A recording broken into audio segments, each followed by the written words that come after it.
This is KGW News at noon. The good news is that while we still have a long way to go, it appears things are slowly getting better. That right there was some sound from Oregon Governor Kate Brown as she held a press conference earlier this morning in response to Oregon's response to COVID, the continued response, of course. Welcome to the News at Noon. I'm Drew Carney. Let's get back to that press conference right now because during the conference, Governor Brown thanked Oregonians who are vaccinated and wearing their masks right now. She also announced some Oregonians are eligible to get their booster shot. To be in this group, you do need to have two qualifications. First off, you need to have gotten your Pfizer COVID shot at least 6 months ago. Second, you'll need to be a senior, live in a long-term care facility, have an underlying health condition, or be at a high risk of COVID exposure. The Oregon Health Authority's public health director says everyone who needs a dose can get a dose. At this time, the supply of the Pfizer vaccine in Oregon is strong. There are more than 800,000 doses of the Pfizer, Moderna, and Johnson & Johnson vaccines, including more than 400,000 Pfizer doses that are available in inventories across the state. At this time, we estimate that approximately 300,000 people are currently eligible for a Pfizer booster. Officials also talked about the progress that's being made right now on vaccines for 5 to 11-year-olds and boosters for other groups. You can schedule an appointment, by the way, as early as today if you do qualify. For more information about vaccinations, you can visit getvaccinated.oregon.gov.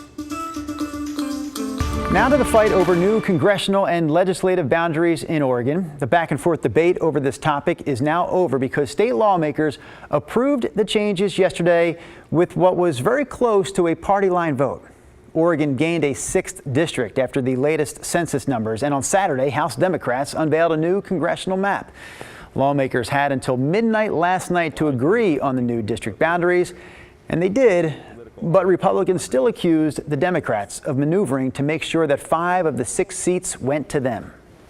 We have focused on accurately reflecting how Oregon's population has grown, starting with utilizing population centers that saw the most growth in the last decade, and ensuring that all Oregonians have meaningful representation in Congress, no matter our race, faith, or zip code. Senate Bill 881 is a perfect example of the supermajority pretending to care, while sitting comfortably in the knowledge that they rigged the system to win. Power tends to corrupt, and absolute power corrupts absolutely. Lawmakers also approved the boundaries for the legislative districts in the state. Now, Governor Brown has until midnight tonight to sign off on these changes. Portland police, meanwhile, are cracking down on street racing. So just this past Sunday, police arrested more than a dozen people for street racing in North Portland. Thanks to a new ordinance passed last month, street racers can be fined, have their cars towed, or wind up in jail for a total of 30 days.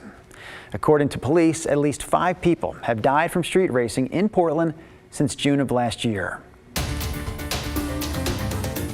We're also learning more about what led to a deadly police shooting in Happy Valley early yesterday morning. Deputies say they were trying to stop a pickup truck with no license plates. Authorities say the driver, 26-year-old Nathan Honeycutt of Hillsborough, didn't stop or respond to the lights and the sirens. So deputies wound up laying down spike strips, and the truck eventually came to a stop near Southeast 145th and Ridgecrest Road. Detectives say Honeycutt pulled out a gun as deputies tried to arrest him, and that's when one of the deputies shot him. A nearby neighbor says she opened up her window to see what exactly was going on. I heard shouting and commotion. It sounded like there was an altercation. And then within about 10 to 20 seconds or so, then there was 3 shots fired. Well, investigators say Honeycutt was driving a stolen truck. Of course, when police respond to calls, they have some protection with their bulletproof vests. And now these vests will also soon be a part of Portland firefighters' uniforms. The vests will help protect fire crews from criminal activity that they encounter while fighting fires, which is something fire officials say they're seeing more and more of these days.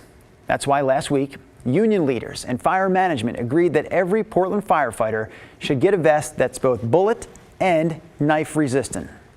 Our chief cares about our members, and she does not want on her watch something like that to happen. For us, everything's about safety. So this is just another level of safety. You never know when it's going to happen, right? Right now, crews are getting fitted for the vests. Fire officials say at this point it's not clear how much the 200 vests will cost the city. They're also working on a policy outlining when firefighters will wear them. Other cities, by the way, including Seattle and San Francisco, already have similar protection for their fire departments. The Portland Public School District is working on a solution for its school bus driver shortage. The district has had to cancel routes even though it knows canceling those routes causes issues for some parents. So in an effort to help out, Portland Public Schools plans to give a $300 monthly stipend to offset the additional cost for families who are now driving their kids to school. The stipend will expire when the school year ends or when bus routes return to normal. The first payments, by the way, will be sent out within 2 weeks of families getting an email confirmation. All right, let's move on to another one of our top stories today. It's that tornado rod that a lot of our viewers saw yesterday in Battleground. Well, a lot of reports of damage, mostly tree damage, and we've seen several video clips, and most of them are pretty similar to the one we're going to show you right now from a weather photographer up in Battleground. So you can see in the foreground certainly the low cloud base. Folks say that's certainly rotating. I think you can see that. Now, this happened about 5 minutes before the sun went down, so then it got more difficult to see. But Weather Service has confirmed, in fact, this was a small tornado on the ground. And take a listen to what this person described. The first thing I noticed was you could hear the trees snapping, and I'm not sure how big they were and where exactly they were falling. And then in the video, you can see the wind pick up very dramatically. The National Weather Service, by the way, the National Weather Service says there were multiple reports of wind damage across Battleground, and they'll have a report coming out later today. So far, though, no reports of major damage. So, Drew, we do know that at the point of that tornado, radar is indicating the potential for 60-mile-per-hour winds, and a severe thunderstorm warning went out because of that. And then, of course, we started getting the reports of this tornado on the ground. Here was the cell that did it. It skipped into Skamania County, but this was producing damaging winds potentially for over half of an hour. And again, the Weather Service believes there was actually a tornado on the ground between about 7:10 and 7:20 last evening.